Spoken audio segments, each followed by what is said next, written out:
Hello all, Tiffany here. Thanks for joining me. So today we're going to discuss a girl's best friend, diamonds. Well, more so, my Make It Better is on the diamond jewelry tester. So we can talk about how we verify our purchases for these subtly significant symbols. First, I want to give you a little jewelry background.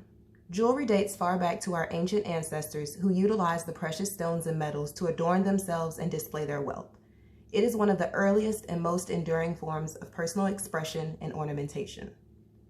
Jewelers must stay alert and responsive to important trends or developments to decrease the risk of being left behind their counterparts. As you can see here, I have some diamond earrings. I have a diamond baguette bracelet.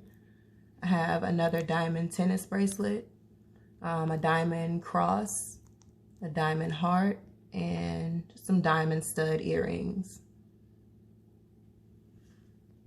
Customizations with the latest materials and the most up-to-date technology is always key.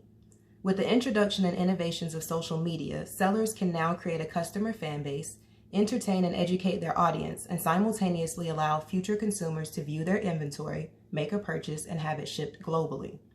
Personalities such as Frankie Diamonds, Johnny Dang, Marcello the Jeweler, and there are many, many others, are out there on social media right now selling their products. As you can see here, Blue Nile is one of the most reputable buyers out there. Sellers out there in the field. They are selling diamonds, whether it's loose stones or pieces that are already set, and they are reputable. They provide their consumers with this lovely piece of appraisal. It's called a GIS. It's a certificate that's going to validate and tell you everything about your purchase. It's going to tell you the appraisal amount. It's going to tell you exactly what you purchased as far as the clarity, the cut, the color, and anything else associated with that purchase. One of the things that's kind of flooded the market now are lab diamonds.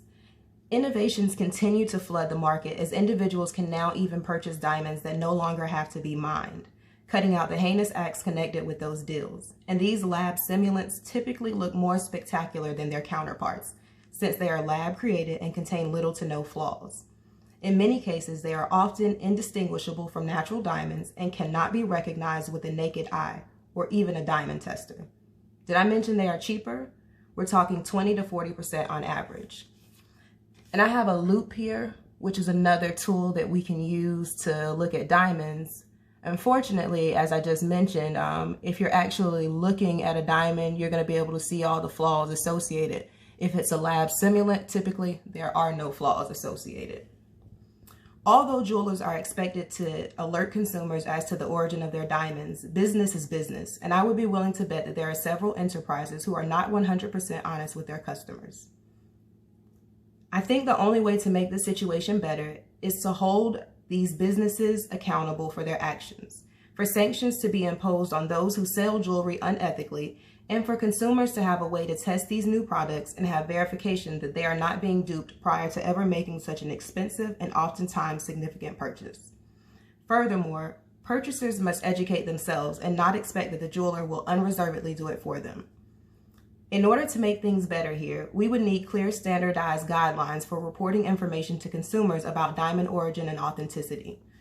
Additionally, inexpensive diamond testers should be made available to customers so that they can verify their own purchases with knowledge and certainty. So once you make this purchase from a verified dealer, they are supposed to provide you with this paperwork. I must admit that in my haste, I have purchased jewelry that was not certified.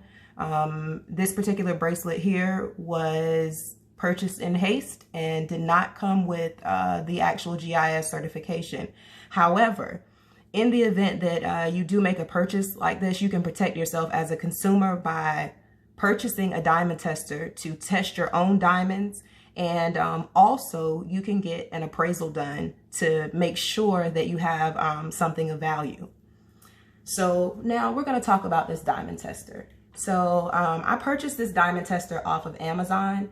Just looking at the reviews, it's the Diamond Selector 2.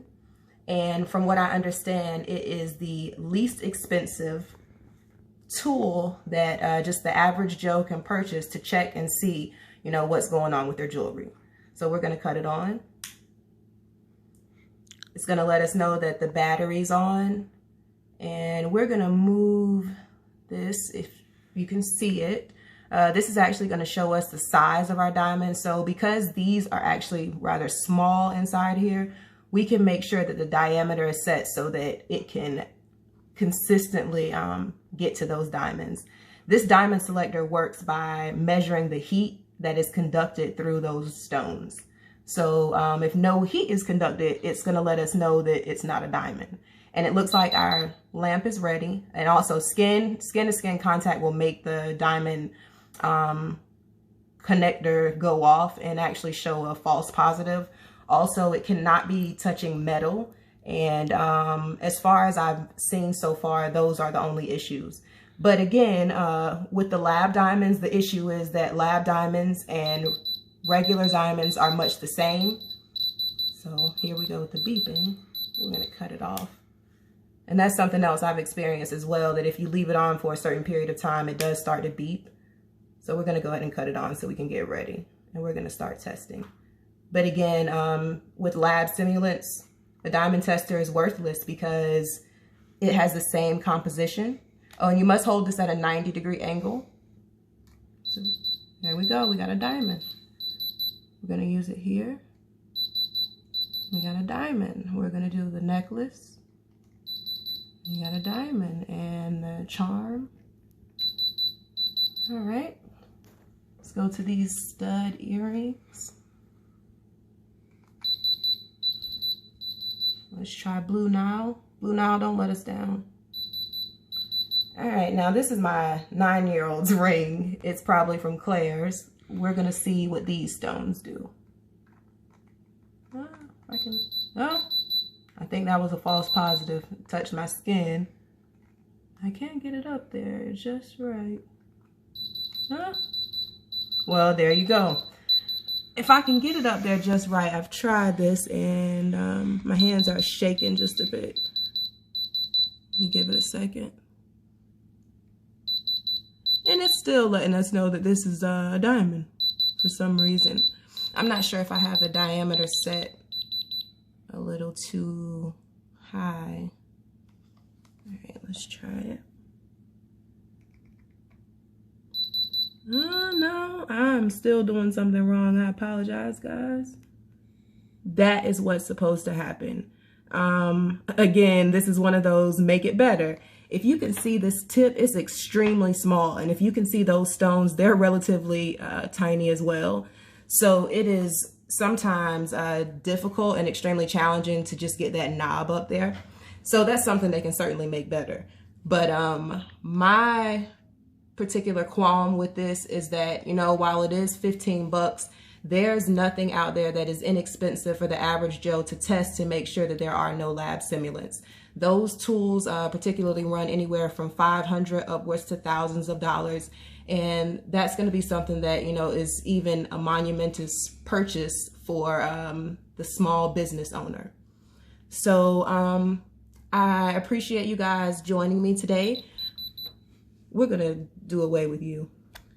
I really appreciate your time. I hope you guys have learned something, and I hope this has been a pleasurable and enjoyable experience for you. Thanks for joining me. Tiffany, out.